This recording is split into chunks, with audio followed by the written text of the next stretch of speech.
Good morning everyone. I am Kumari Arunima, a student of BSc-IT first year, and today I am here for my operating system presentation. But before I start my presentation, I would like to take this time to show my gratitude towards my respected teacher Anjesh sir for providing me with this great opportunity to talk about such an interesting topic. The topic that I am here to present today is process and its state. But while explaining those, I will briefly explain the related terminologies as well. So let's start. What is a process? To understand the process, we have to start from the very beginning. What is data? Unprocessed raw material is known as data. A set of data is known as instruction, and a set of instruction is known as a program. Now this program under execution is known as a process. This process, from the time of its creation to the time of its execution, goes through various states. We can understand those states with the help of process state transition diagram. Well, initially, when a process is getting created, it stays in the new state. After that, it gets scheduled in the ready state.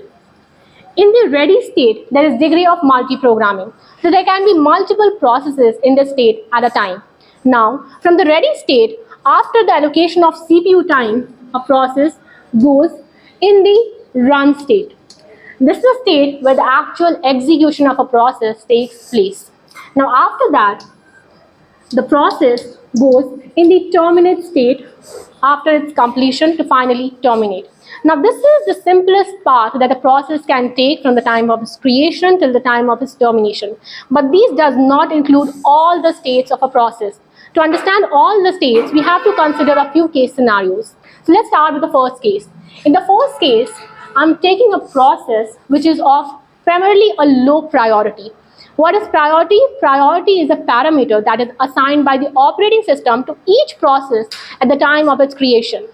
Now here, since the process is of low priority, it has to stay in the ready state for a longer period of time. Now sometimes the resources are not sufficient to manage all the processes. So it gets scheduled or rather suspended in another state known as the ready suspended state. From here, it can get resumed as well, come in the ready state, go in the run state, and then finally go in the terminate state. Now in the second case scenario, I will take a process that is CPU bound as well as IO bound. What do I mean by IO bound? Well, IO bound means that a process has an input-output device requirement, which means that during its execution, it will require an input or an output device. So the process will get created in the new state, go in the ready, and then finally go in the run state. Here, since the process has an input-output device requirement, it will go in another state known as the wait or the block state. From here, after the requirement of the input-output device has been fulfilled, it goes in the ready, in the run, and then finally in the terminate state. Now, in the third case scenario, the process is also CPU bound as well as IO bound. Now, the process here, let's say the input or the output device is not free. It is already preoccupied. In that case, again, the process has to wait for a longer period of time. And what do we do when we have to actually make it wait? We suspend it into another state known as the block suspended state. From here, again, it can be resumed, go in the wait block, go in ready, then in run, and then finally in terminate. Now, all these states have been completed. But while I was explaining these states, I was using a word known as scheduling. What did I mean by that?